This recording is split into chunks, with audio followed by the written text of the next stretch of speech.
अमेरिकी राष्ट्रपति Donald Trump ने ईरान के supreme leader Ayatollah Ali Khamenei को खुली चेतावनी दे दी है। डोनाल्ड ट्रंप ने सोशल मीडिया पर लिखा है कि हम ठीक से जानते हैं कि सो कॉल्ड सर्वोच्च नेता सुप्रीम लीडर कहां छिपा है। वो एक आसान लक्ष्य है, लेकिन हम उसे मार नहीं रहे हैं, कम से कम अभी तो नहीं।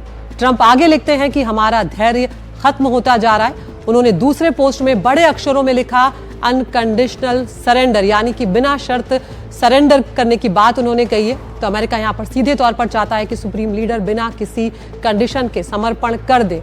और ट्रंप के पोस्ट के बाद खामेनेई भी चुप नहीं बैठे। उन्होंने सोशल मीडिया पर लिख दिया कि वो किसी भी हालत में इजराइल से सुलह नहीं करेंगे। तो ये स्थिति जो इस वक्त चल रही है वो अपने आप में अभी भी परेशान करने वाली है और ये इतनी आसानी से खत्म होता हुआ नजर नहीं आता। तो ट्रंप ने क्या चेतावनी दी है यहाँ पर, ये आपको हम सबसे पहले दिखाने जा रहे हैं। उन्होंने सीधे तौर पर कहा है कि ईरान को यहाँ पर सरेंडर कर देना चाहिए। अमेरिका को पता है कहां छिपे हैं ईरान के सुप्रीम लीडर खामेनेई। पे सीधे तौर पर इन्होंने चेतावनी जारी कर दी है। हमें ठीक ठाक पता है कि खामेनेई कहां पर हैं।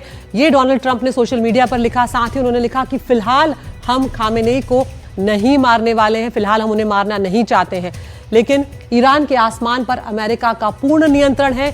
ये डोनाल्ड ट्रंप ने साफ कर दिया है कि आकाश जो है तुम्हारा वो पूरी तरह से हमारे कंट्रोल में है। ईरान को अब बिना शर्त माफी मांगनी चाहिए, ये बात ट्रंप की तरफ से कही गई है।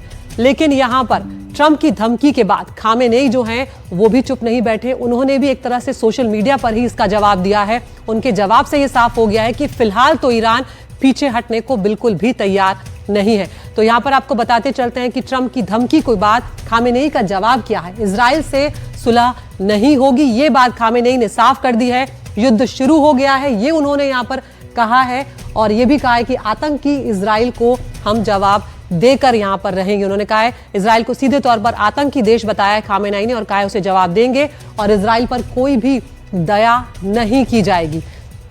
तो खामेनेई भी यहां पर आक्रामक सीधे तौर पर नजर आ रहे हैं। और एक बड़ा सवाल है कि इजराइल और अमेरिका अगर ईरान के सुप्रीम लीडर को मार देते हैं तो इसका किस तरह का असर देखने को मिल सकता है, ये अपने आप में बड़ी बात है। हालांकि डोनाल्ड ट्रंप अभी ऐसा करने की बात से साफ इनकार कर रहे हैं, लेकिन ये भी कह रहे हैं कि वो उनके लिए बहुत आसान टारगेट है। और वो ये भी कह रहे हैं कि अब धैर्य जो है वो खत्म हो रहा है। तो अगर खामेनेई को मार दिया जाता है तो क्या होगा। बता दें आपको कि ईरान में काफी लोकप्रिय नेता वो हैं। इसके अलावा दुनिया भर में शिया मुस्लिमों के भी नेता हैं खामेनेई, और उनके शासन में ईरान को काफी बेहतर स्थिति में पहुंचाया गया है, तरक्की मिली है। एक तरह से ये दावे भी लगातार किए जाते हैं। इस्लामी क्रांति के लिए प्रतिबद्ध हैं खामेनेई। 1979 की इस्लामी क्रांति के वक्त खामेनेई जो हैं वो उभर कर आए थे और दुनिया भर में अपनी एक उन्होंने पहचान बनाई थी। ज्यादातर उत्तराधिकारियों की खामेनेई के मौत हो चुकी है। फिलहाल उनकी कद का दूसरा कोई भी नेता आसपास उनके नजर नहीं आता। अगर हत्या हुई तो युद्ध फैलेगा या खत्म होगा, ये अपने आप में बहुत बड़ा सवाल बना हुआ है। और उमा शंकर सिंह हमारे सहयोगी हमारे साथ बने हुए हैं। उमा, यहाँ पर स्थिति जो है फिलहाल कंट्रोल में आती हुई नजर नहीं आ रही है। एक तरफ ट्रंप धमकी दे रहे हैं, उधर खामेनेई ने साफ कर दिया है कि वो पीछे हटने वाले नहीं है।